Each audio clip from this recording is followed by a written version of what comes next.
I'm going to introduce Dave, and then Laurie's going to introduce Beth. And this is how I would like to introduce my brother Dave. What the country and people around the world know about Dave Stone, he's hilarious. He'll give you scripture. He will remember your name. I watched him do it even as people walked in tonight. Most of the staff can't stand Dave for that reason right there, because he remembers everybody. He preached. He was part of our church for 30 years, but was a senior pastor for, how many years was it, Dave, that you were senior pastor? 13 and a half. 13, not that you were counting, 13 and a half, okay. I thought it was 6. Oh, Yeah, what? I didn't know my mic was on. It's on now, Beth, so. Most of the people know all of that about Dave. Let me tell you what I know about Dave, is that he loves Jesus, he loves people, but he loves his wife, and he loves Savannah, Sadie, and Sam. And we lived in 2 different neighborhoods together right up the street. So Laurie and I had the privilege to watch them in their marriage and watch them parent. That's why we thought, okay, we want to do a panel, Dave and Beth. And to think that we could get them together here tonight was just a hope and a prayer. And I texted him, and with all the options, he said, we'll do the very first night. So, it was just awesome. I know him as a brother. He's a dear, dear friend. His eyes don't wander. His mouth is clean. He has such a good heart. He's not complicated. There's nothing you're going to think, wow, he learned at school. He's a man who loves God. He loves his family. And to me, that's what I value about my brother more than being an incredible senior pastor and being on our staff for 30 years. So that's why we want to share him with you. And about Miss Beth, what would you say, dear? She's younger than me, as you will be able to tell, but just having the privilege of being neighbors and dear, dear friends with them for a lot of years. I had the sweetest mama in the world who just showed me example after example of being a wife and a mother. But then God blessed me with this mentor who was younger than me, but definitely my mentor who lived up the street, and just having the privilege of watching her parent her children and be an encouraging wife was just a gift you can't replace here on this earth. And so I'm just grateful for what I've always gotten to learn from her by watching. There's nothing she ever explained to me or told me. It was just watching her. And her heart for children in general and for marriages and for parents is huge. She just displays that love to people daily, whether it's just encouraging them or inviting them over to her house or watching their children. And so I'm just thrilled for anybody who gets to have a little minute with her, sharing her heart about those 2 things. And the bigness of church never changed them. They love you. So the motto, that Kyle has been using for 2 years, one person at a time, that describes Dave and Beth. So would you welcome our dear friends, Dave and Beth Stone, as they come up here. It's got to come down. There's steps over there, Beth. Okay. Hey, Dave, take grandmother Beth up the steps over there. Okay. And another thing while they're coming is that I think parenting together with some friends is a great idea, because we would every now and again. So before I go anything else, there's several stories I want to tell. I won't be able to tell them all tonight. But I remember one of them. You could take them. This the oldest girls. It was either Savannah or Chelsea. I think maybe it was Sadie. It needed some discipline. And so they have. Tell us about your children real quick. Let me do that first. Yeah. That'll help. Tell us about your children. Savannah is 31, 32. 32. 32. It's gonna be a great night. I don't know how old she is. Savannah's 32, and Sadie is 29, just and turned Sam 32. is 26. So they all just did that's change. right. So yeah. Yeah. They're all 3 years apart, and Okay. So they're. And in good a kids. couple of weeks, ours 3 daughters will be 31, 29, and 22.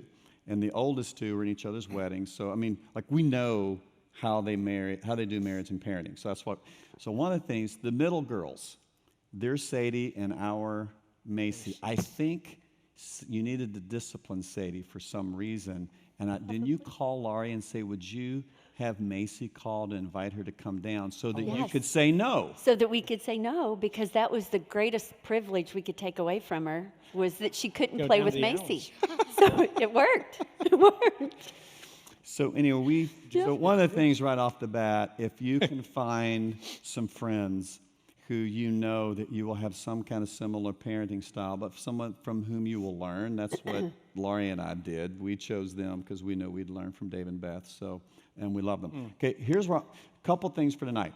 We have 4 categories of questions we're going to ask, and let me tell you what they are. All right, because I've chosen these for this reason. Laurie and I, we really struggle to want to teach marriage and parenting because we don't think we can do that very well, which is why we always interview people. Okay. But we do know the few categories that we feel are things that we need to be encouraged in. So one of them we'll start with is prioritizing marriage over parenting. That's one of the questions we're going to ask Dave and Beth. Making sure you as a couple are the priority over your children. That's a struggle for a lot of us. Intentional parenting, meaning don't just hope you figure it out, but be really intentional. And I have some stories about Dave on that one. Discipline. There's so many different theories about discipline. Would love to hear from Dave and Beth. And then spiritual leadership. What does it really mean for the husband to be the spiritual leader of the home? We'll talk about that in a bit. But this is what I want you all to know.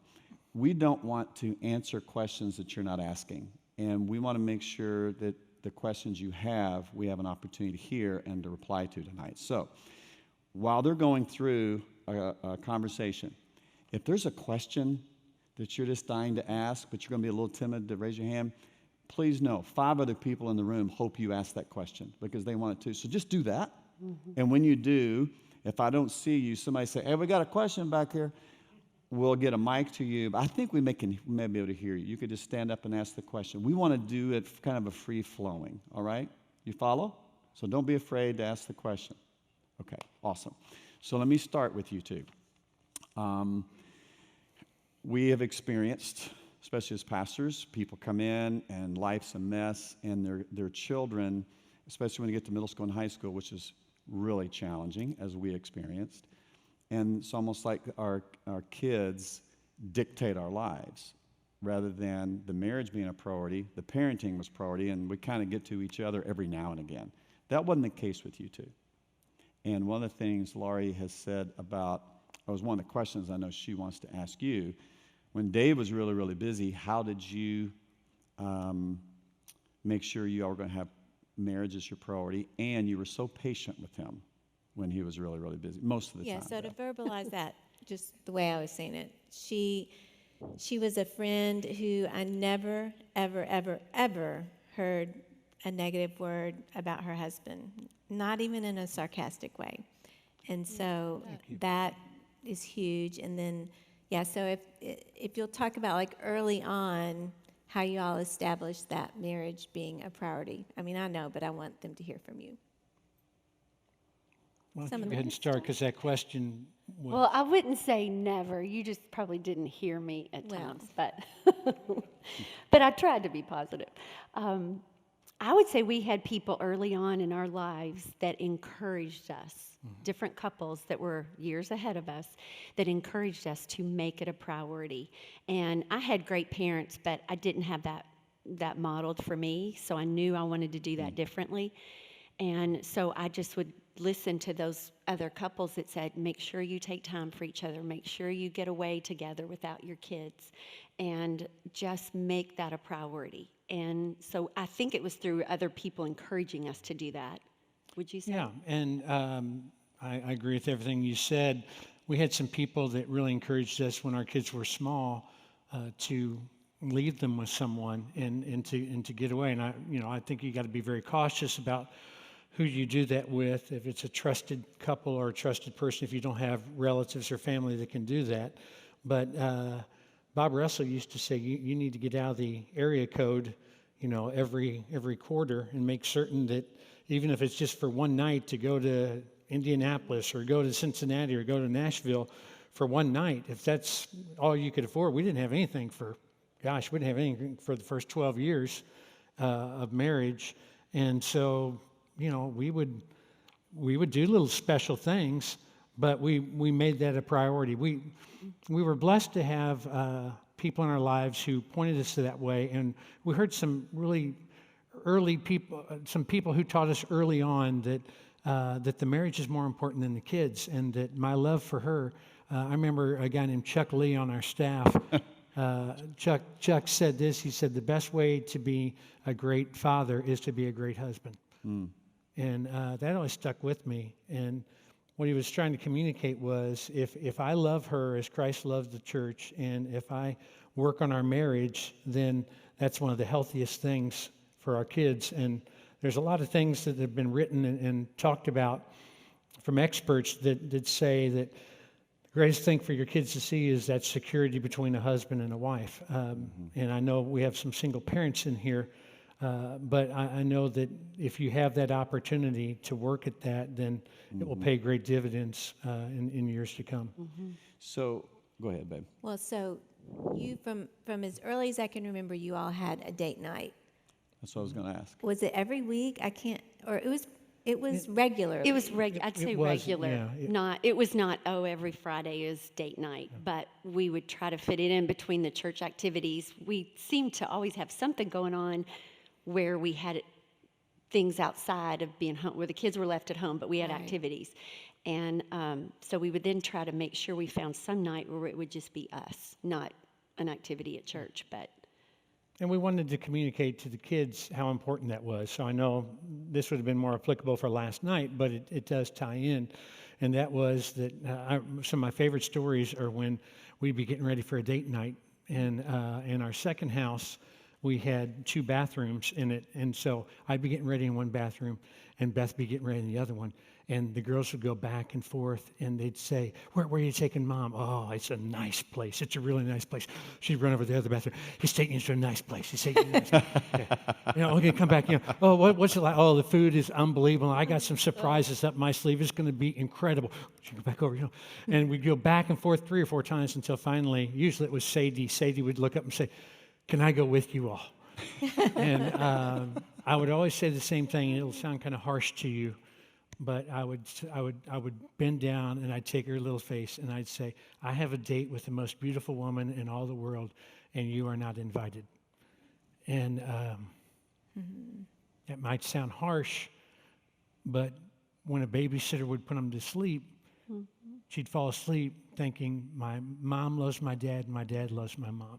Yeah. It's a very secure feeling for them. Okay, so what I don't want to miss here is just to assume that everybody gets that and knows, oh yeah, well that makes sense, because what we've learned is a lot of folks have not let that thought resonate down into their heart, and especially with middle school and high school students who can, once they get to this age, because we remember, especially our oldest, push me to my brink of my patience. And so part of the priority of, or the benefit of them making themselves a priority over their parenting is, it really is true what Dave said. The children get a sense of security if they know that mom and dad prioritize themselves over the children. They do. So you may think, I just don't have time to do that. I'm praying you get inspired to believe this as the truth and create the opportunity for you all to be together, separate from the kids, where the kids know, wow, Dad's still dating Mom. Yeah, do it. And it sounds kind of corny, when I'm dating the most beautiful girl in the world. It's not. Even for your high school students to continue to hear that, it makes an eternal difference with them. And I think even middle school and high school probably need to continue to see that as much as little ones, because they will roll their eyes or act like that's really dumb, but it does give them security. It makes them think about how they want to be treated. I think for girls, how they would, see a man treating them. And so. So I'm going to give you an admission of a moment where I was failing miserably at making our marriage over parenting, but really had nothing to do with parenting. We were going to the praise gathering, so that had to be so long ago. So it was really like a gift to us as a staff, this event in Indianapolis. It was 3 nights. It was paid for. We got to stay in a hotel. It was Christian speakers and music. It was wonderful. And so came home, picked Laurie up. We're halfway to Indianapolis, and my focus was on everything and everyone but Laurie. She was trying to, and she'd been home with the 3 girls, and life was hectic, and you all know. And I was paying no attention to that whatsoever. Do you remember this one? Oh, you really don't? I mean, no, God's I might grace. if you remind me of Oh, more. okay. So we're halfway up, and she asked me one specific question. Don't remember what the question was, but I just missed it. And then I looked, and tears in her eyes. And she said, I'm just looking for some adult conversation, and really all you're talking about is work. Well, so I pulled over on the emergency lane on I-65, okay, because I was embarrassed, I was broken, and I didn't want that to be the case. I just wasn't very good at it. And so I said, I'm sorry, I don't want this to be the case. And I don't know what I said, but once we got to Indianapolis and checked into the hotel, we missed the whole first session, but that's a whole other story. Anyway, point is, so the girls, we had all 3 girls, so, we were many years into, we were your all's age, and I just missed it. And I'm a pastor, I just missed it. So it's intentional, which is what I've always appreciated about you, David Lee. You're so right. It doesn't just happen. No. You have to really make it happen. Yeah. There's some old, you got little cliff notes there? I just remember Craig Rochelle said, I love this. He said, if you don't want your family to turn out like everybody else's family, then you will need to raise your kids different than everyone else raises their kids. It's good. That And intentionality. and intentionality is at the heart of it. You all did a beginning of every month, you all did a major calendar. Like, I feel like you were so good about intentionally putting it on the calendar. Yeah, you put things that you? out. Which one and, did we- But We which would one- go over his Would you- schedule, which would also be, we used to get in the most fights over that too. That caused the Okay. most conflict in our marriage. when you had to do Yeah. that. Anybody get Yes. in a little heated discussion over how busy one of you is? Anybody? Hello? Come on, Anybody? y'all. Anybody? Thank you, please, come on. Yeah. Raise your hand. So that was more conflict for us than anything. Yeah. Because I would look at the calendar and it was, oh, you're speaking here and you're doing this and you're doing that. And where's our time? And then tell them what you did. Yeah, so that was the brunt of our conflicts was always about, you're going here to do this. Why are you going to Texas? Why are you going? And so finally I said, okay, from here on out, because I would say no to 5 things and I would say yes to one. And I was always saying in our arguments, but you don't know how many I said no to. And she said, I don't care how many you said no to. You said yes to this, and we need you here. And so from that time on, because I planned my schedule about 6 months to a year and a half out, I said, okay, you have to sign off on every speaking engagement. And so she signed off on every one. And when she would start to complain months later and say, oh, I can't believe it. I said, oh, wait just a second. And I couldn't say This has anything. got, you're okay. Yeah. We had no idea there was going to be a capital campaign and that we were going to be going to different people's homes when we said yes, but that's what happens to me.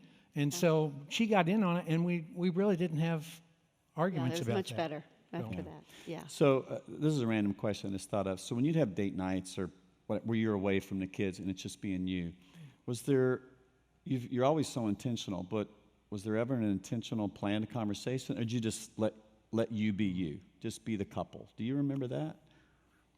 That's a very random question. I think that it would be a checking in, especially when you've got kids. It's a little different now because when you have kids, back to your first question, it's easy to become a child-centered home. And you want it to be centered, first, a Christ-centered home, but you want it to be focused on that marriage more so than the kids. And with you having middle school or high schoolers, now all of a sudden, not only are you driving them places, but they've got jobs and they're playing on teams. And so now it's divide and conquer. And for the single parents, it's no, you can't divide and conquer. You're doing it all. And so a lot of what we did was just checking in on things, on what are you noticing with the kids? Do you sense this? Can you lean in on this with her? Can you talk to him about this the next chance you get? And a lot of it does come back to that. But at the heart of it, you still have to continue to recalibrate. We could tell you times on those date nights where I remember one, we went to a hotel and I was very excited about it. I'd spent a lot of money on this hotel and I was very excited about that evening. And we ended up, she sat down on the bed and she started crying and, and it all She these was different excited things too, that obviously. I had to work on in the marriage, and she was at a breaking point of it, and we spent the next 2 hours having one of those come to Jesus meetings where you have to go in that tunnel of chaos. You're better off when you come out of it, but you got to go through it. And if you would have seen my list of what I was hoping would happen that night, a 2-hour discussion about how to be a better husband was not part Wasn't on of it. it. Was not on the Right. list. Wasn't on the list. But But that the probably best thing. happened because we hadn't taken time before that to reconnect, and it had gone too long. Yeah. That's another thing. That's when we get in you all trouble. agree, That's a good is when point. you let too much time go by, then it all builds up, and then you kind of explode. And we didn't have a weekly. I do want to say we didn't have a weekly date night. It was probably more realistically on every 2 weeks or every 3 weeks. Okay. And if I had a busy work schedule or travel schedule, then we would earmark that and we'd put it on the calendar and say, okay, well, this will be our date night. And it I think might it's be great if you can. I know some people do Yeah. every Thursday night, and that's great. Our schedule just didn't allow for that. So, and it wasn't anything fancy usually. yeah. That's And for sure. And I think when you said that, whoever said, what did you talk about when you were together? I think especially by your all stage of middle school and high school, that's right. I mean, it's just, you can't, have an open conversation about that at home necessarily if there's a specific need in one of the kiddos' lives or something you need to talk about. So, and for the men, I would just encourage you that for the most part, moms are probably with the children a lot more throughout the week or, school, different things. And I don't think generally men think as intentionally as women do. And so I know sometimes we would have a little, I would say, maybe without us really talking something, I need you to talk to Chelsea about this, or I need you to handle this. You And still do that. I do. Yeah, I do. we do. But I think sometimes Yep. he would take that as personally, like I haven't done a good job or Yeah. haven't been paying attention. Yeah. And it's not that. I mean, I just think it's kind of more the way we're wired as men and women. And so sometimes date nights, are just time away for us. It Yeah. could just be going and having ice cream in the car and talking for 2 hours. Yeah. But it does usually end up being about, or it would for us, one of the children. So kind of a two-part toss-up. But yeah, I'm going to come to your question. That's perfect. So I was going to say, surely you have questions. I mean, I'm realizing that as simple as it may seem, this topic, I had 4 categories tonight. This one, prioritizing marriage over parenting, I put intentionally number 1 for a reason. It's mainly for the husbands in the room to do what I didn't do very well. I learned it, and I learned it from my brother watching him because he did it really well, and he had a much busier life than I did. If there's anything you would take away, husbands, you don't have to say, okay, I'm going to do this. No, you can get with your girl and say, help me do this. It's okay to do that. You don't have to be the guy, we'll take over the calendar. No, you do your calendar together, even if it's every 2-3 weeks, even if it's once a month, but you're intentional together and say, okay, let's do this. You mark it, you circle it, whatever it is, even if it's gone you don't even have to be gone overnight. As long as you're gone for a significant period of time and you say, we're going to be the agenda, that's almost enough as a win tonight. That was what I needed to learn in the busy years. Okay, so the second part is, what questions do we have? Yes. You know what? Let's do this. I think they've got a mic. Yeah. Yeah, I got it. Oh, Oh, they look got at that. back He's there. got it right back there. Scotty. Hey, Scotty. Never mind. I'm going to let you be a dad tonight and a husband. Okay, thanks, Richard. Can you hear me? So my question is, you mentioned that one of your children was particularly difficult for you, like pushed your buttons. And how do you handle it as a couple when you have serious disagreements about how to interact with your kids when they're acting up? So we're transitioning into the second topic with Okay. that, which is intentional parenting. Thank you. So if I understand the question, what if mom and dad are not on the same page about how you're going to discipline a certain situation? Is that it right there? Okay. Well, and also if it's one where you butt heads with, because we had one, you had one, Yeah, we did. yeah. Oh, we did. I'm going to let you go Because first. sometimes it Yeah. does. It's being intentional, saying, okay, this is what we're dealing with. And I need him, like Laurie said, I need you to speak into that, because I've either tried and not, we're butting heads, but it helps to give the other parent a perspective on what's going on. Like, this is what I'm seeing is happening. It's because our oldest daughter and Dave were more alike, and they would butt heads. And I'd have to kind of calm him down and say, what was it I always told you? Oh, I know exactly what you told me, because we knew how to push each other's buttons. Any of y'all have a kid that knows how to push your buttons? Yeah. By the she knew way, how to it's push our mine. oldest as It's your well. oldest. Yeah, Our oldest. and I knew how to push hers. And so when we would get in a discussion, it would quickly escalate, and it would keep going like that. And she would always, turn, and she would give me a look. And if I still didn't back down, then, she would say something like, "It's not worth it. It's not worth that." And then she said, "You've got to keep the relationship open. You've got to keep it open." And It's she not felt about like I winning the was- argument. Yeah, I wanted to win the argument. She wanted to win the argument. Yeah. So wait a minute. And, If it's not about winning the argument, what is it about, Beth? It's about keeping the The relationship. Oh. And Okay. at that point, those two personalities start going at it, and they just want to win. And I'd say, just remember, it's not worth that. Yeah. Step back, take a deep breath, and just remember, at the end of it, you still want to walk away having a relationship with your daughter or your son. Yeah, this is 14, 15, 16, Yeah, and more.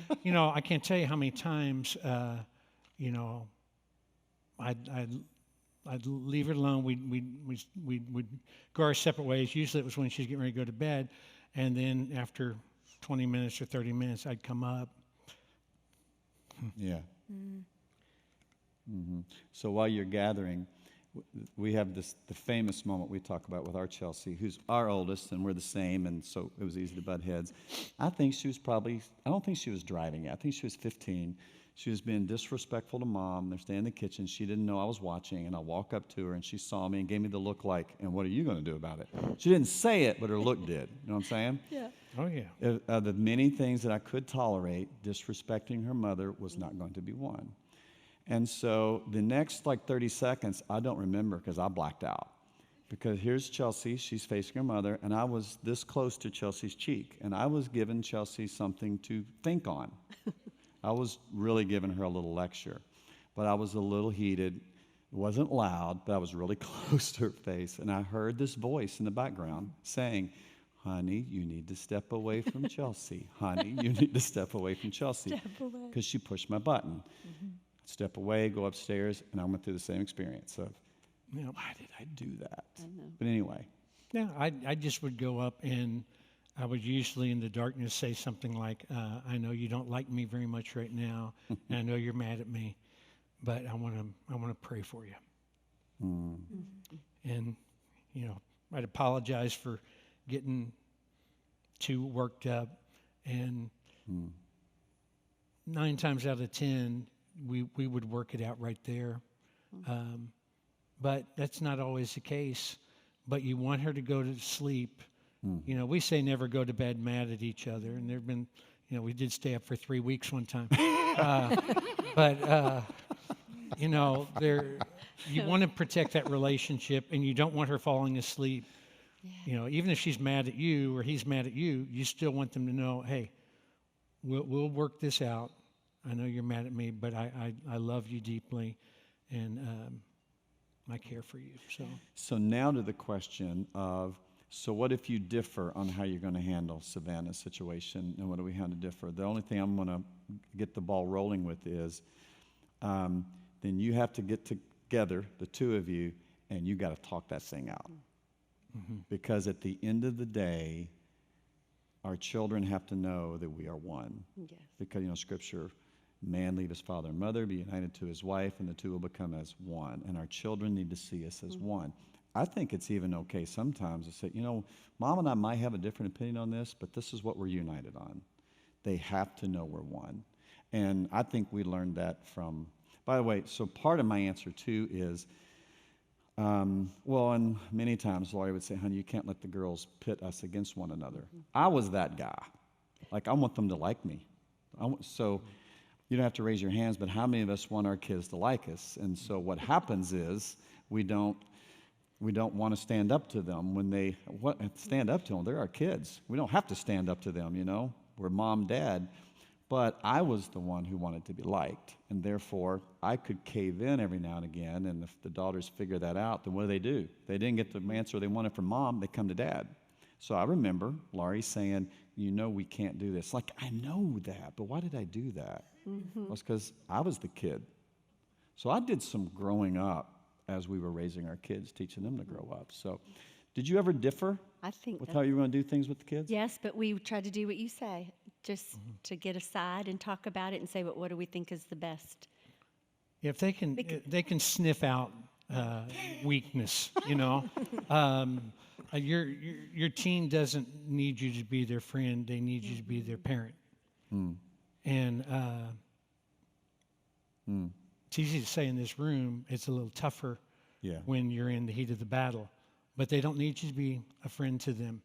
And I'm a people pleaser too, and can struggle with that. But we would, if they sniff out, you know, usually they gravitate to the one that's more lenient. They gravitate to the one they can manipulate. That's what I used to say. But as I think about our situation, if we differed and it started to come out as we were dealing with one of them, immediately that's when we'd say, you know what? We're going to talk about this some, and we're going to look at all sides of it, and then we're going to come back and talk to you some more. And because if we sensed that we were on different pages and starting to defend the other person, say, well, yeah, what about that? You know, then we would go talk about it some, say, well, we'll come back and talk some more about it. And then we felt like we had to have that united front. Yeah. Because I would say, fortunately, we had the same goal in mind. Yeah. What we had set out early on, this is our goal, what we want to see happen with our kids. I know that's not always the case in marriages. Some people, you know, care more about their spiritual well-being, and others care about other things. And for us, that was the same, so that helped us. So we'd have to stop and maybe say, okay, remember, this is what we're going for. So are we going for character in their hearts? And remind each other, what's the best way to do that? Yeah. So in part of y'all's discussing, let's say that you have talked it out, but you still disagree. My encouragement is find another couple who you know who have Christ as their center, not just good parents. You know what I mean? Biblical, Christ-centered parenting, it's hard, isn't it?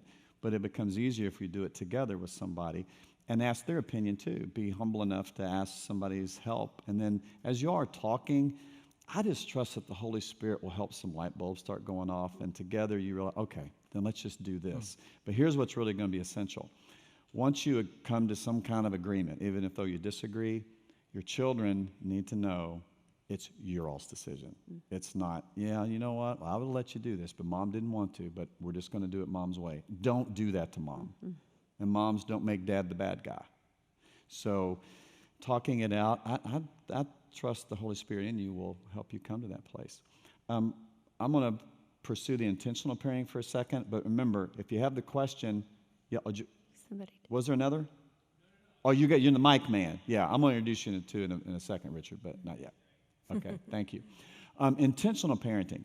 This was probably, I mentioned this last night when we were doing parenting for the littles. This is what I didn't do at all until some middle school years when we were on a trip with Dave and Beth. I just assumed since I was a pastor, I love Jesus, I've got an incredible godly wife, that I'm just naturally going to be a good parent. That was not true. Good parenting is intentional, meaning you have to think and like plot and move them down a plan of the children learning things, just like they go to school, first grade, second grade, third. I was not intentional at all. I just kind of let it happen. So we went on a spring break trip together. I don't remember how old the kiddos were. It was the one where I hurt Sadie's feelings because I didn't think the comedian was funny. Remember that one? Oh, yeah. Oh, yeah. She still remembers Gave you it. the Brian Regan tape to listen to. Brian Oh, Regan, yeah. and she's, "Did anything else funny?" No, I didn't think it was funny at all. about And it that. hurt You Sadie's crushed her. feelings. I Middle crushed her. school, elementary. Middle school, elementary. I Okay. said, your van was dead then because you guys weren't into it and you were just listening to it and everybody else was asleep. But that did crush her. Yeah. It crushed her. Yeah. Sadie has forgiven Mr. Allen, I think. But anyway, we were about to leave for the trip, and Dave told me, he said, I'm just going to give you a little heads up, Bernie. We have nicknames for one another, by the way. I'm going to give you a little heads up because I don't want you to be embarrassed, because I would have been. He said, it's a little something we do. I want to make sure I teach the girls to be grateful and not take for granted that we get to go on a vacation and we're going to go to Florida. We're going to stay in a place. We were doing this together as two families. We had a ball. He said, so what I'm going to do, I think it was a $10 bill. 20. 20? Was it a 20? You big spender, you. I don't He remember. gave each kid, each of his three, a $20 bill, and it was something to the effect of, look, we need to be grateful for the privilege we have, so here's a 20. You choose how you want to do it, but you need to bless somebody somehow, some way. But I think it was, maybe he had down and back, but I think it had to be given by the time he got to Destin. Yeah. Well, and any way you want to do it. You want one person $20, you want to do it, get a go to the gas station and get 21s and go 20 from, however you want to do it, it's up to you. Well, do you see what he was doing? Well, first of all, he didn't want to embarrass his friend, because I would have been like, oh, Chelsea, well, I guess I can give you all 22. So he thought about it in advance. He knew to tell me. But what he was teaching them was what? What was he teaching the children? By giving them a 20 to do something with for other people, gratitude and generosity. Don't take for granted that we get to go on a vacation. Because a lot of children, especially when they become middle school and high school age, they just take it all for granted. And then if they're taking it for granted, what do they eventually do? Is that all we're going? Well, how come we're not going to? Because they're going to. They were teaching gratitude at a very early age and also teaching them to be generous. So game was on. So other intentional parenting thing. I was lousy at it, so I just started watching y'all. We picked their brains a lot too when we had problems. I jotted down some things because I knew you were going to ask about the intentional parenting. So lots of times what we do at spring break is we would go without dessert because I don't know that I was teaching them generosity, and that was part of the equation if they had no skin in the game. If it's just, I can't tell you how many times my kids would come up to me in a restaurant, and we'd be waiting, and they'd say, Dad, you're going to get their meal, aren't you? You're going to get their meal, aren't you? After we talked to somebody. And finally, the older they got, I said, well, yeah, we can get their meal. And so they had to have some skin in the game. And so sometimes on spring breaks, I don't know if it was that year, but they would get money, but the money came from us not going to an ice cream place that night. And so instead of us spending $25 on ice cream as a family at Dippin' Dots, okay, you got $25, and then we alternate kids. And, you got $25 that you get to give today. Who are you going to give it to? You got to do it before the stroke of midnight. And so you make a game out of it, make it fun for them. But it was fun even when they're in middle school or high school. And it teaches them to keep their eyes on other people and needs of other people. So it's not all about So them. true story. That little example will change your children's view on the generosity of God and for how to be generous with people. I tip people today a ridiculous amount of money. I go through car washes, and sometimes I'll pay the guy more than it costs for the car wash. You know why? You know why? That. Back years ago, I saw that, and I thought, golly, jeepers, Jed, I need to be intentional. And it changed me. And I'm grateful for that today. And here's the deal. You know how much it costs to give somebody a tip $5 more than what it really was? No, it's $5. But for them, the percentage may have gone way up. And you know what they'll do? They'll go, wow, that was big. For them, it was huge. And the next time, they may wonder, why are you so kind to me? And that's happened to y'all at restaurants all over the city. But anyway, thanks, David. Well, what else you got? The gratitude is a big thing. And you kind of touched on that. But we always required our kids to write a thank you note for anything they got. It could be the piddliest thing, but they had to write a thank you note, and we wanted it done within the next 2 or 3 days. Sadie would have it done before She still we got Still home. does. Still does. Still does. But Still does. Savannah and Sam, but they always wrote them. And what we were trying to teach them is, this is important. You don't take anything for granted if somebody shares something with you. Well, and we felt they were so blessed, but we wanted them to have that spirit of gratitude because I felt like they really were blessed. Yeah. And if you're not intentional about that, like you said, it becomes, oh, well, yeah, I get, and what can I get more of? It happens easily. And they still, as adults, are quick to write thank you notes. Yeah. So I'd say that, you have a goal. We want to reach their heart. That's a common goal all the way through. If we had a mission statement as a family, it would have been go to heaven when we die and take as many people with us as we can. And I remember one time we went to a restaurant, and the kids were high school and middle school. And there was another couple that went from church with us. And we were taken to our seats. And I didn't realize this until later, but for the next 5 minutes, Beth was off talking to someone, Sam was talking to the people that worked in the back, Sadie was talking to someone, and I was talking to another worker. And when we sat down, when we left that night, we went through the whole thing again, talking to more people, checking in with servers and people. And when we left, the couple looked at us and they said, you know what, when we go to a restaurant, we go to eat. And they said, when you all go to the restaurant, you go to connect with people. And I didn't realize, but what we had unknowingly taught our kids was to be others-oriented and to look for those opportunities to take an interest in them. And we had fed that all the way through. I remember one time I spoke on a cruise, and there were 1,500 people on the cruise boat. And I think I talked to like 300, it was a group of 300, 400 every morning. And I said it was Sam and Sadie at that time, I said, I'll give each of you $50 if when we leave the cruise, if you can tell me 100 names each of people that you met.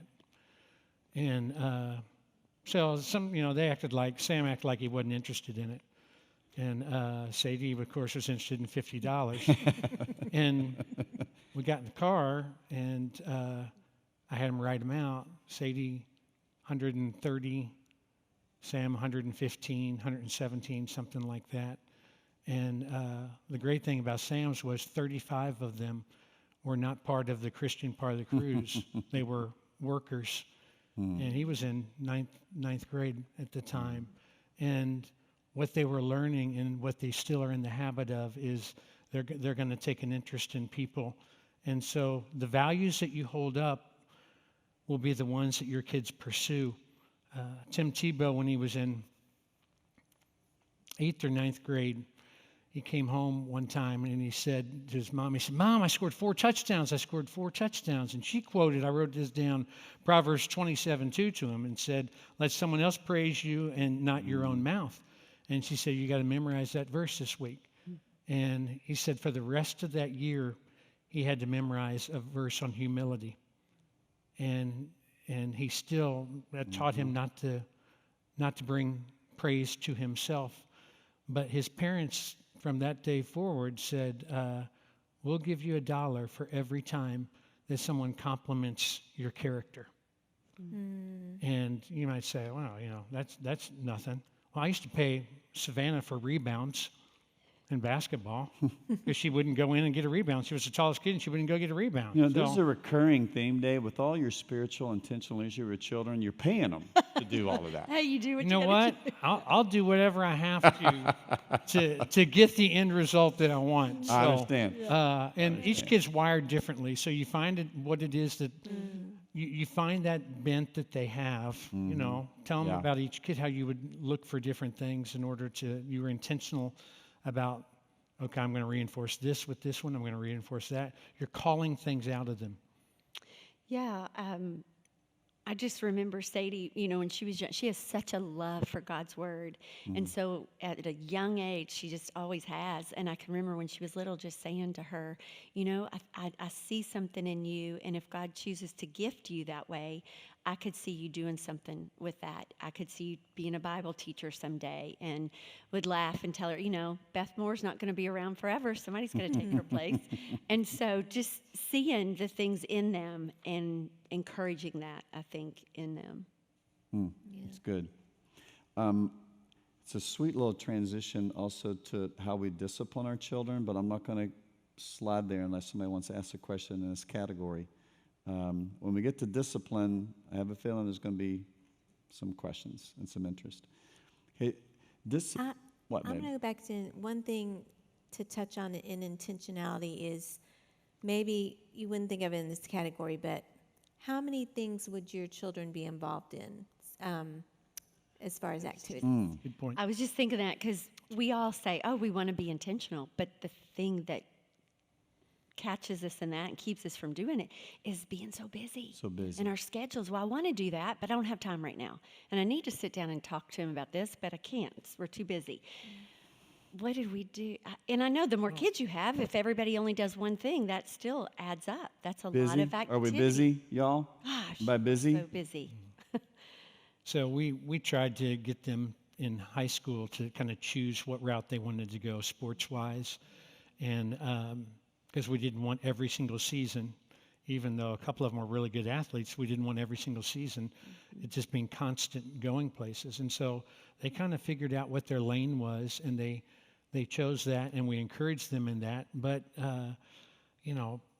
strangely, like my son was all-state in baseball, but he never played travel baseball. And it's because we said we probably won't do the travel baseball thing just because the weekends, they're not in church a lot of times, and that's probably not a choice that we're going to make, and that's something that you have to wrestle with. But now there's a lot of options that you can have with Thursday night worship and things like that. But we tried to limit them and tried to get them to kind of fine tune, and I'm thinking you can set the precedent early on when they're in 6th grade and 7th grade by not having them in 10 different things.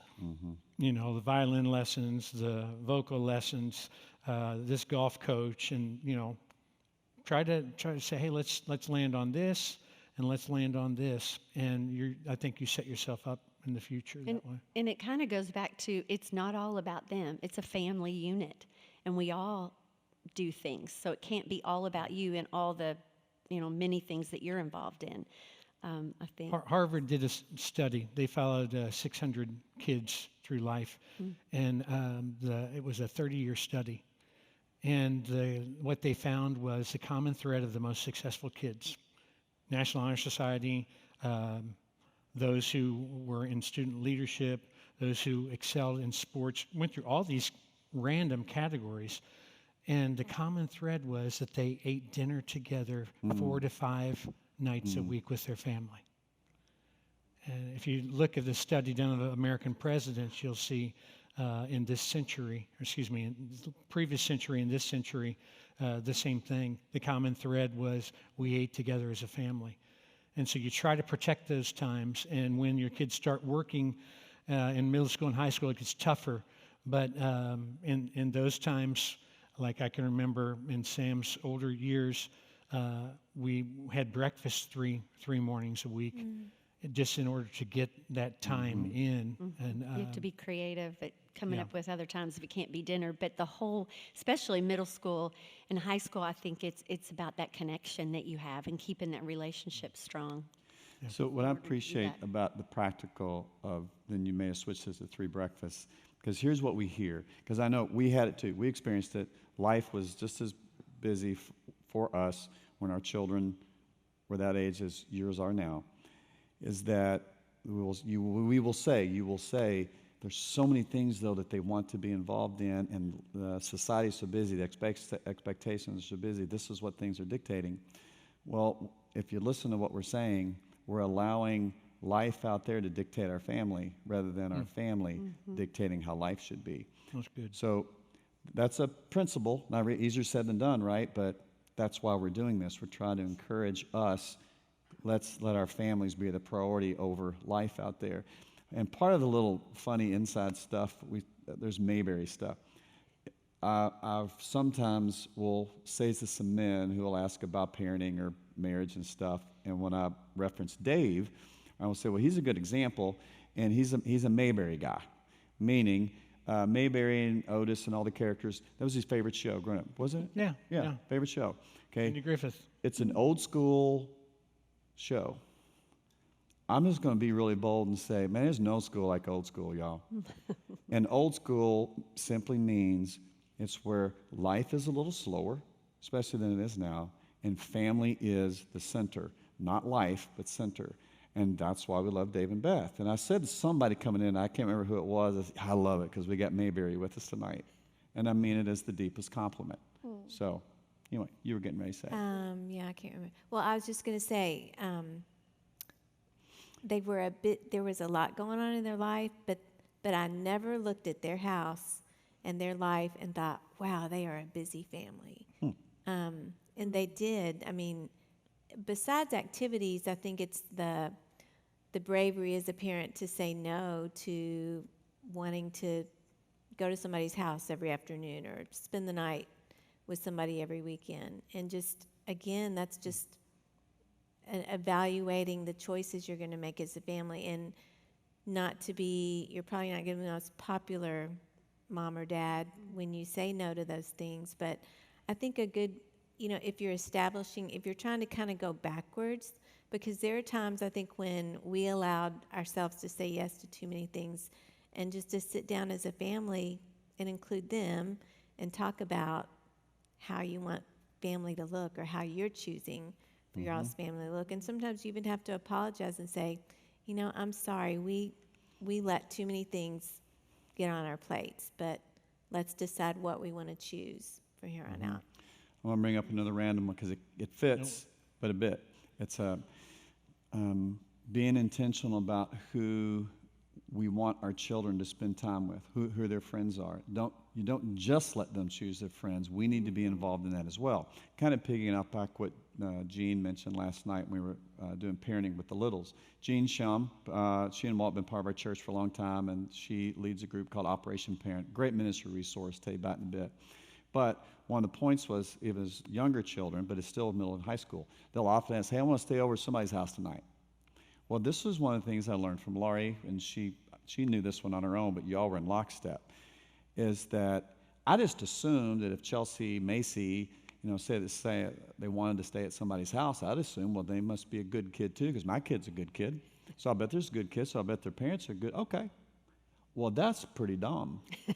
And Laurie would ask, I could hear her saying, so can you tell me about them? Well, what do you mean tell me about them, Mom? They're my friend. Game on right there, right? You all were the same way. We didn't want our children spending the night with somebody else, regardless of their age, unless we knew who they were and knew who their parents were, right? Definitely. Babe? Yes. And Huge. it is huge.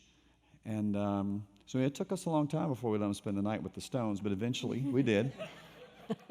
When they would ask. They're sorry. But we did want to know who our kids' friends were. Yes.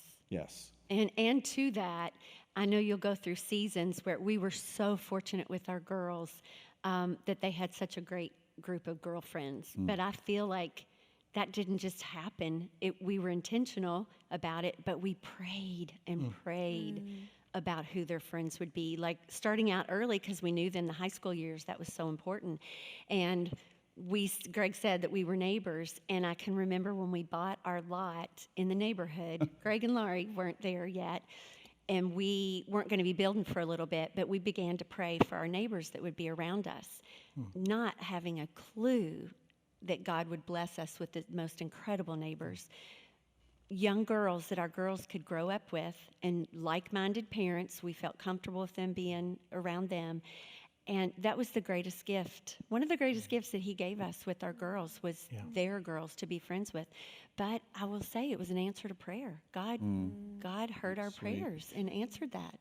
And so somebody look, okay, yeah, but y'all are pastors on a staff. Yeah, that's where our friendship is. So I encourage, wherever your friendships are, build some friendships with some other parents, and your kids will benefit from that. So much so that tonight, like our girls know.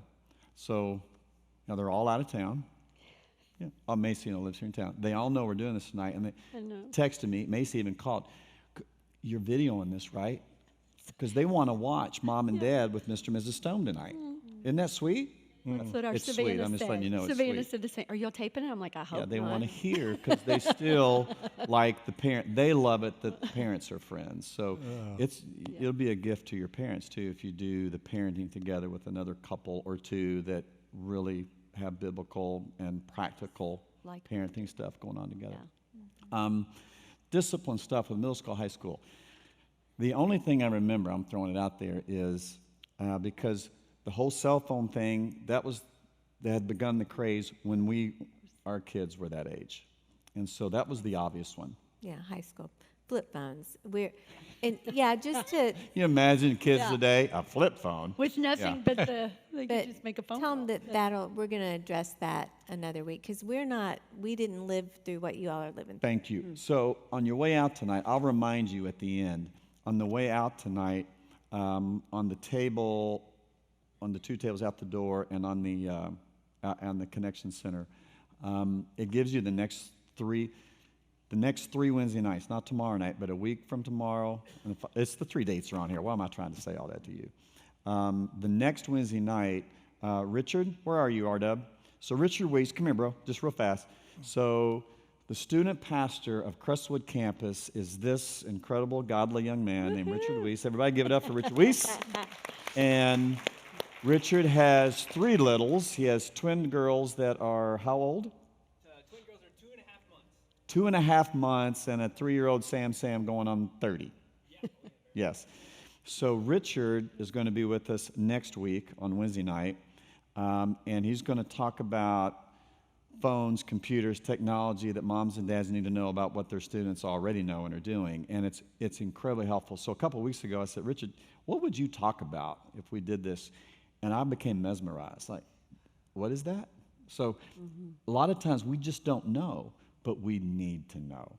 So along with that night, after Richard gives us some information for us to chew on, Chris and Ellen Greeley, I know Ellen's here tonight, and Chris is one of our shepherding elders here.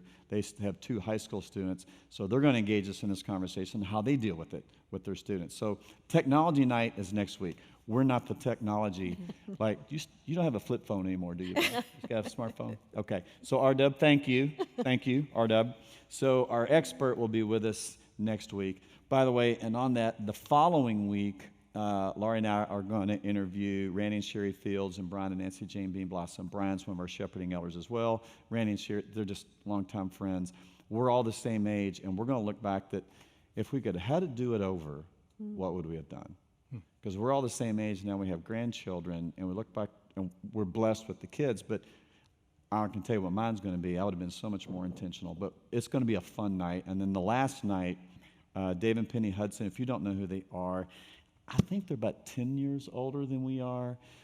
Very driven people, both type A. They were Christians, but they were so driven in their occupations that about 20 years into marriage, it just about ended. And so I spoke into them and said, that's not what Jesus wants for you, you know. And they were able to come to their senses, and with some help, they put Jesus in the very center of the marriage, and it was restored. And now they do a ministry for that, so much so that there's out on the table, there's a weekend in May. The information's on the table outside. They lead a marriage ministry now. And there's a thing in LaGrange at City Place in the month of May. But on the first Wednesday night in May, they're going to be our guests, and we will interview them. They're awesome. They're so real. They're not former pastors. They're real. They don't cuss, but they're real, okay? But David and Penny will encourage any marriage that's really been struggling.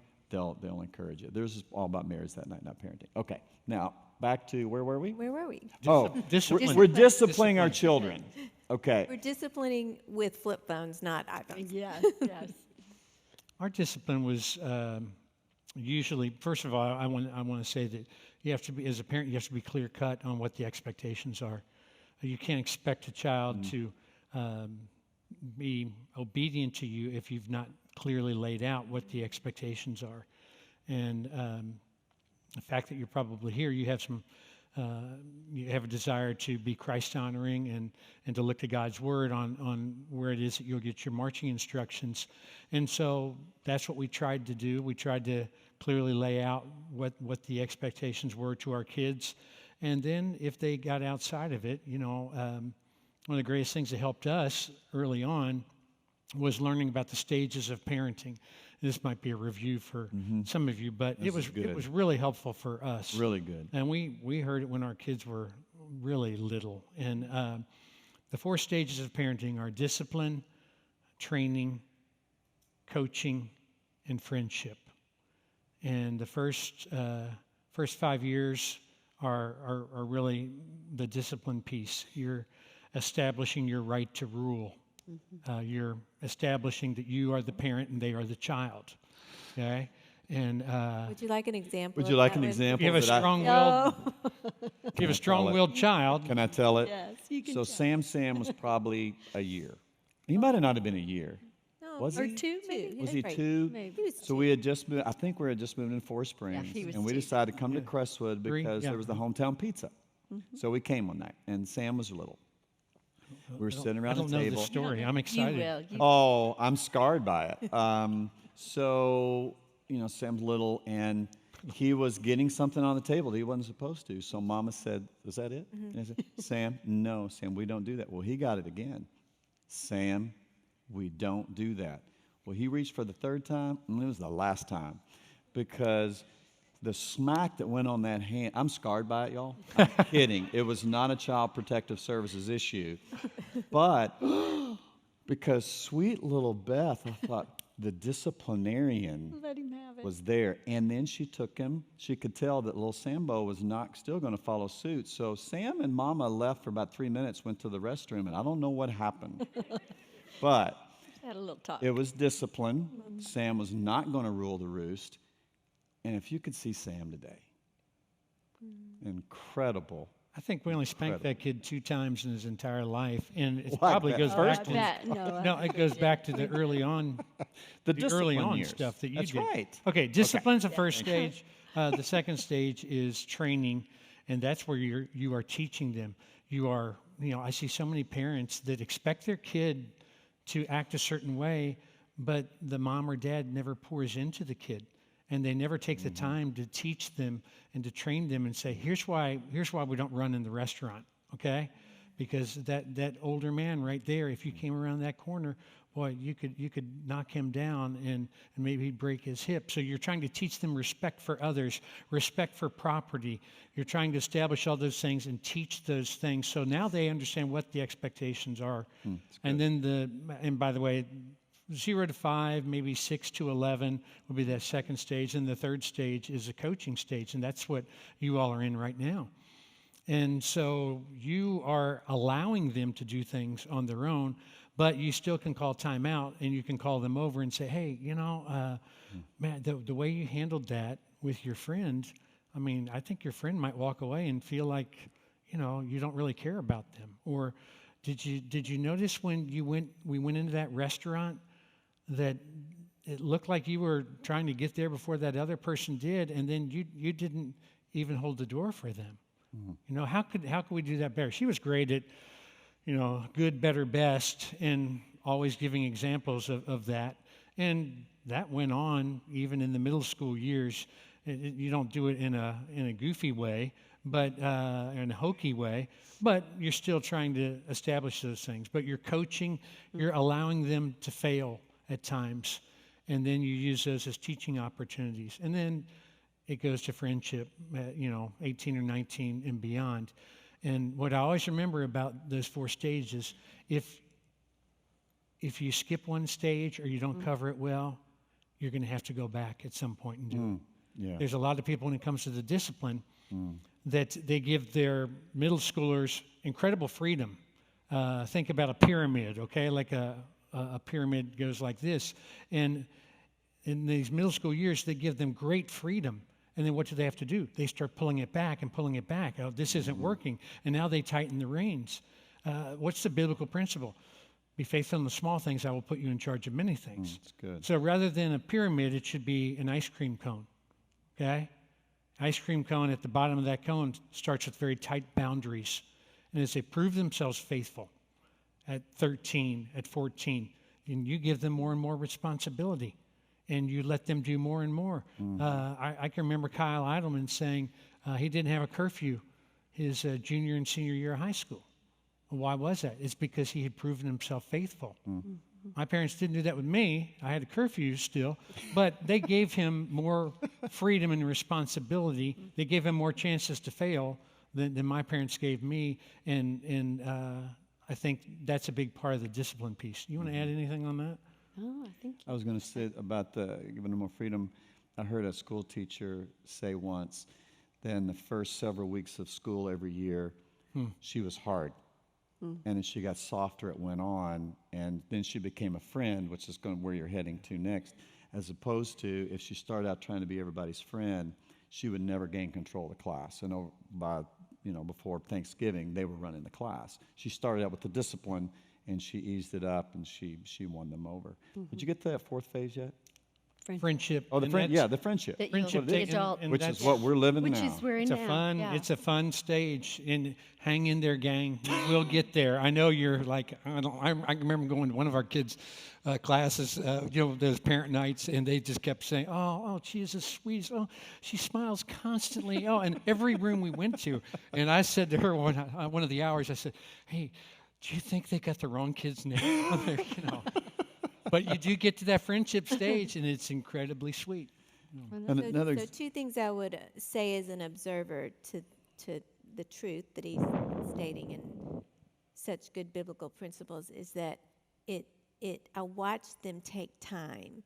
I can remember I'm probably a lazier person, and it was easier not to take time to really teach that. And I just always felt like they were taking time to do it, and Yeah. it's not a one-time thing. It's like every time you're talking about something with them, you're teaching about it. If you haven't read Shepherding Your Child's Heart, I was gonna say. it's good to read when you have littles, and I bet I read it 5 times as my girls grew up because I always needed reminders that whatever I was addressing, I need to address it from the heart of God, that I didn't want them to obey me because I was their mom. This is what God wants from us. And so it's a great book to read anytime. But they took time, and then their tone of voice, and I know it wasn't in their house 24/7, but still, even when Dave was describing that, it's so much your tone of voice. And that's, if I would go back and change something, it would be my tone of voice when I was teaching something. scribe.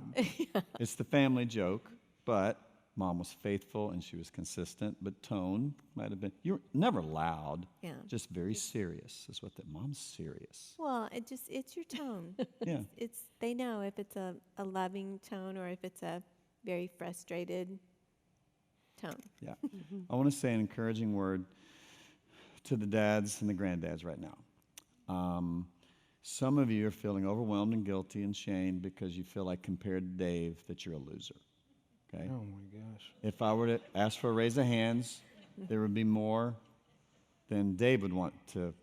But I know the feeling, because that was me at one point in my parenting piece, and with the intentionality of marriage.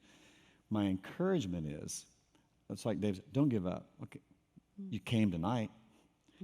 You can start now and move the step. And wife, grandmom, encourage him. Don't just say, well, I'm glad you're starting out. Don't do that. Just say, well, thanks for starting now. Start now. I want to encourage you. The evil one, said this last night doing Miss Jean, the evil one likes to hold us bondage and shame and guilt, and it paralyzes us, and we won't move forward. Take whatever step that you need to now. And like Dave said a moment ago, especially with the discipline, if you never did that piece with your children, and now they're 15 years old, you never did discipline, there's going to be some backtracking, but you can do it. You can do it. Great books to read. And on the reading, I never read the books. And I was reading all kind of other books. So I figured, when I figured it out, was that, wow, I've got to be intentional. I have to do something. So the intentional thing, I just asked Laurie every now and again. So that new parenting book right there, did you read it? Well, of course you'd already read it. Say, can you give me the Cliff Notes?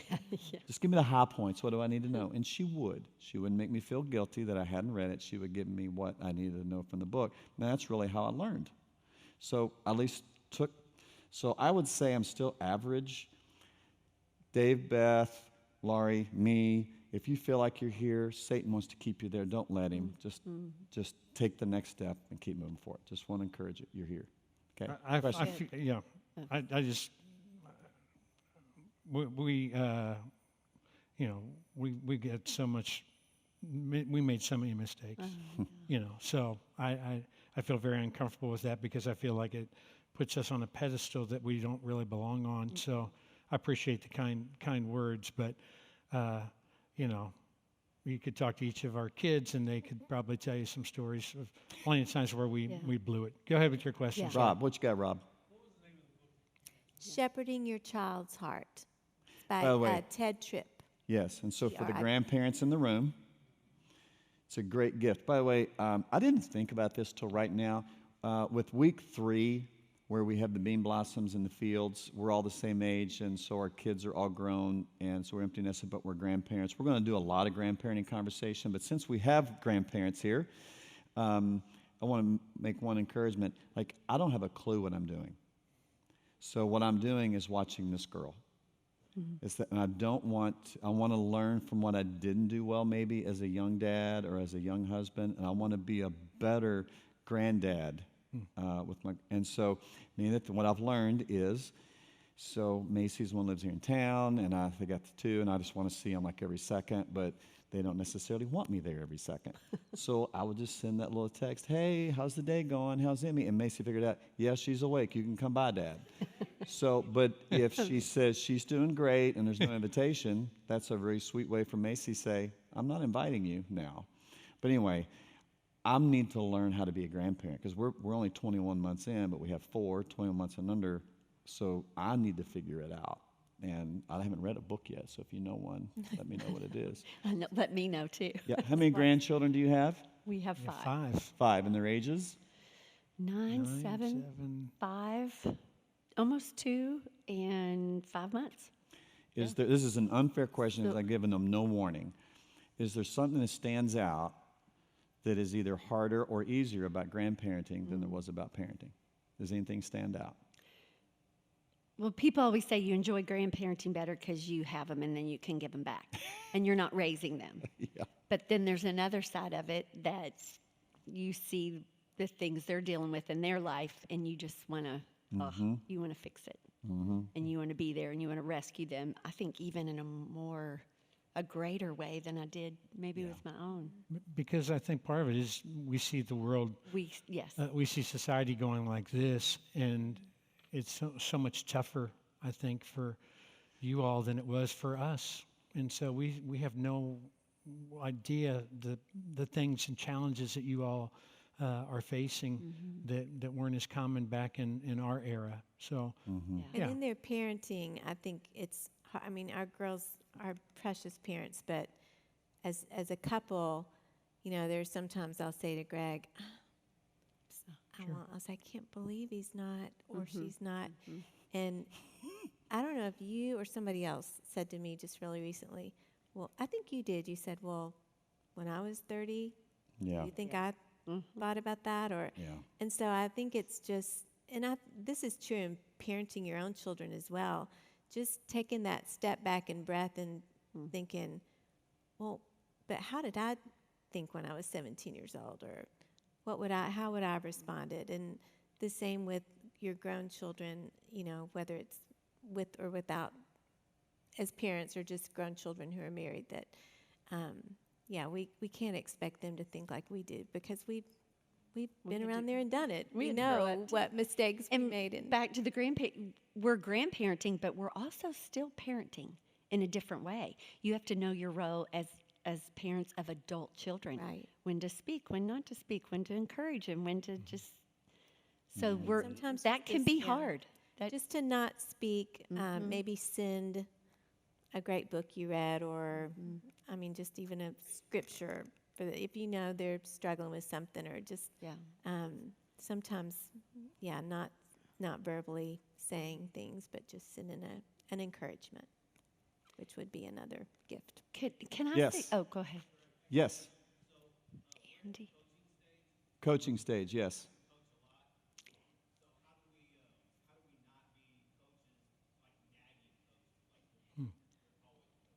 I know. We used to say catch them doing something right, because they hold on to they might act like it doesn't bother them, but it's unbelievable how they are looking for you. I can remember I tried to be at as many of my son's ball games as I possibly could. I'll start crying and telling you, but I mean, he could tell you every single game exactly how many outs and what inning I got there.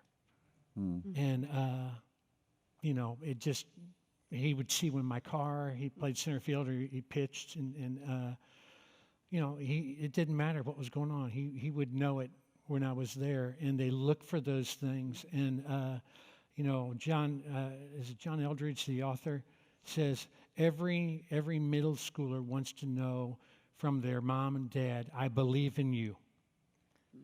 That's what they want. And so you look for ways where you can believe in them, and you look for things where you can call things out of them that, you know what, I see this in you, or you're incredible with people, or I don't know how you do the numbers so well.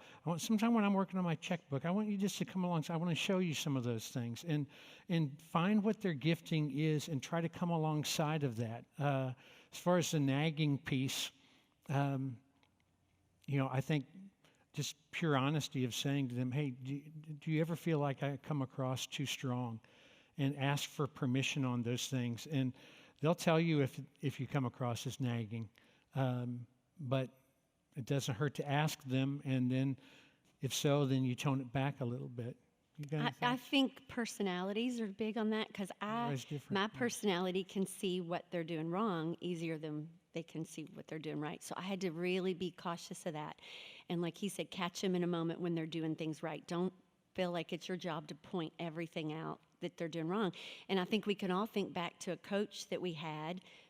Which coaches did you love and appreciate? The ones that were encouraging you, pushed you, but they were the encouragers, not the ones that were always telling you what you were doing wrong. And nobody likes that.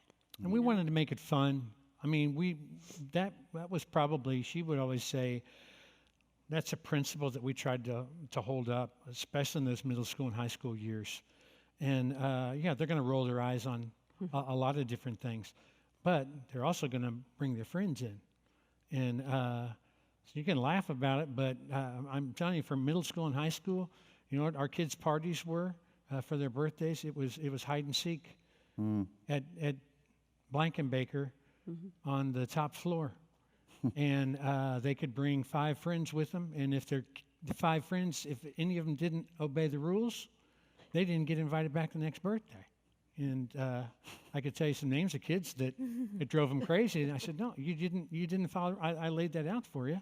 And but we were always going to try to make it fun. So we had crazy things on Christmas Day. Every year we would go to Southeast in the afternoon and evening. And we'd bring another family, or we'd bring kids with us. We'd divide up in teams. We'd have black face paint on, black shirts, and divide up in teams. And we'd play hardcore hide and seek for 3 or 4 hours. And we'd tell the security guy, we're playing games in the atrium, or we're playing hide and seek upstairs. And it became something fun. It became something that they look forward to. So find things that you can do with your kids that they truly enjoy, that breathes life into them. And place that as a high value of you as a family having fun together. Mm-hmm. Can I go back real quick? Something Please. Laurie was saying, we were talking about discipline, and you brought up the book about shepherding the child's heart. And I think at this age, it's so important to remember, we see a behavior, we see what they're doing, and we want to discipline, we want to fix that. And like she said, it's recognizing and taking the time to see what's going on in the heart. Because I heard somebody say behavior is a language. And they are speaking something to you. If they're acting out, whatever they're doing, they're speaking a language. They're trying to get your attention. And then it goes back to, it's about that relationship. So if I could go back and do that differently, I would probably even take more time to figure out what's going on behind that behavior. And I don't want to be so quick to just discipline it, but let me spend time with you. Let me just really figure out what's going on in your little heart, in your mind. Even as juniors, seniors in high school, there's stuff going on. If we could just take time to spend that one-on-one time with them, to get into their world and to figure out what's going on. And I think sometimes we just don't take the time. Yeah. We're just quick to discipline. I want to close our time by encouraging you in this way. On the next 3 Wednesdays, you can still keep asking questions that you didn't even get to tonight, all right? So you can keep bringing questions forward. If I were going to summarize what I hear when I listen to Dave and Beth and my wife talk about marriage and parenting, a few words come to mind. That's why when you're going home tonight, this has been a good thing for you as a couple, okay? Or grandparents, a single mom, as your single dad, as you're going home, just think, God, this is what I heard tonight. Help me with this next step. I hear humility. I hear intentionality. And this is the big one right here. I hear it's work. That was a lot of work that they put in. So it's the intentionality to stop and really pay attention to one another and their children, and it takes work. It really does. That was probably my wake-up call. I said, well, this will just be fun and easy. No, it actually wasn't. Many times it definitely wasn't fun, but it wasn't easy. It took work.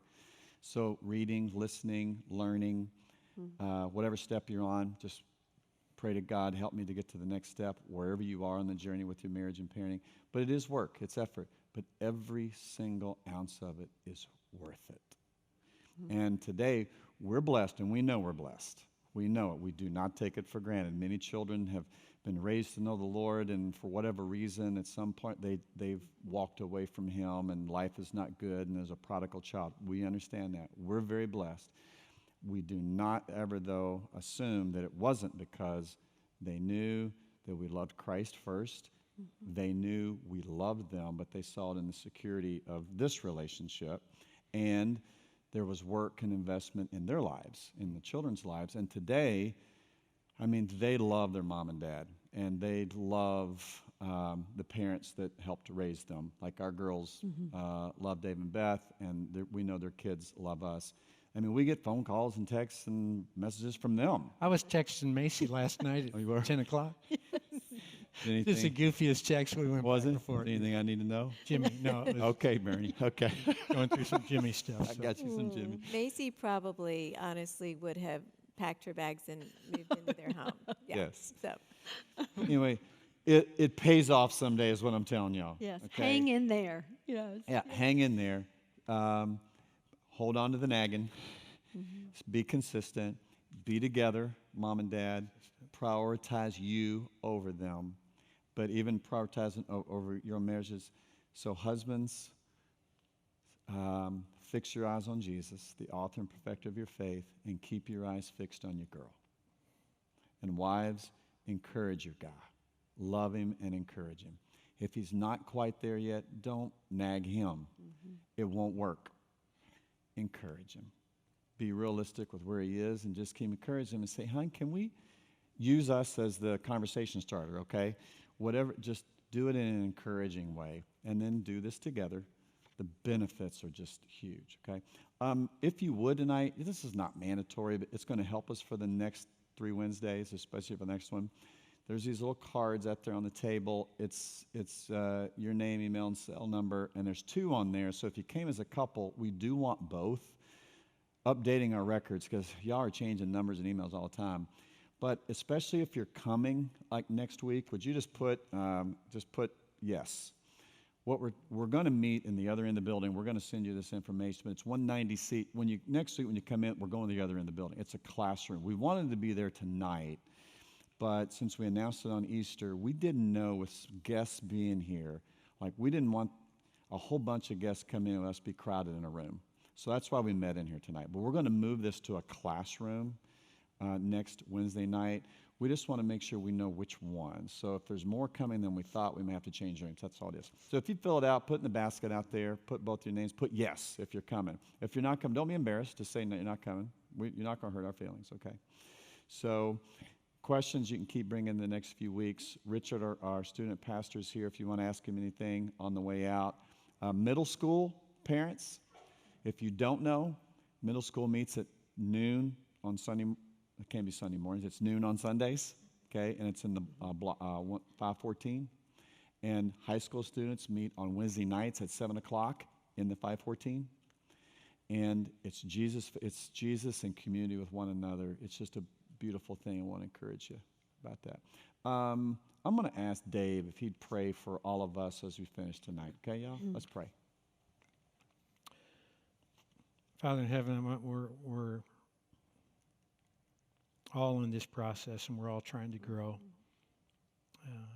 Thank you that when it comes to our parenting, that you're more concerned with our direction than you are our perfection. And Lord, we know we're going to make mistakes, and we know that we're going to be shaking our heads at times saying, Lord, I don't know how to respond to this. I don't know what to do. And Lord, if if we can just keep coming to you and asking you for wisdom. You say that you will give it generously to those who ask. And, we knocked on your door constantly as our kids were in those middle school and high school years. And we thank you for your faithfulness. And we thank you for the way that you were a help to us. Lord, I pray for the single parents who are in here. They probably feel like they got a double load of responsibility. Will you remind them what the psalmist said? That he is near the orphaned. The Lord says that he is a father to the fatherless. He can be a mother to the motherless. He can be that other parent that is not there. And so, Lord, we pray that you would just be right alongside those folks as well. Lord, we give our parenting to you. Most of us, we dedicated our children to you, and yet at different times we've taken them back. When we dedicated them to you, and we keep taking them back for ourselves. But Lord, will you help us to rededicate them to you, and to allow you to dictate our parenting and to be the best parents that we can possibly be in your eyes. So help us. Thank you for these good folks who have taken time out of their schedules, and I pray that your love will shine through them with their sons and daughters. It's in Jesus' name we pray. Amen. Amen. Be encouraged, y'all. Grateful for Dave and Beth being here tonight. Awesome. Bye.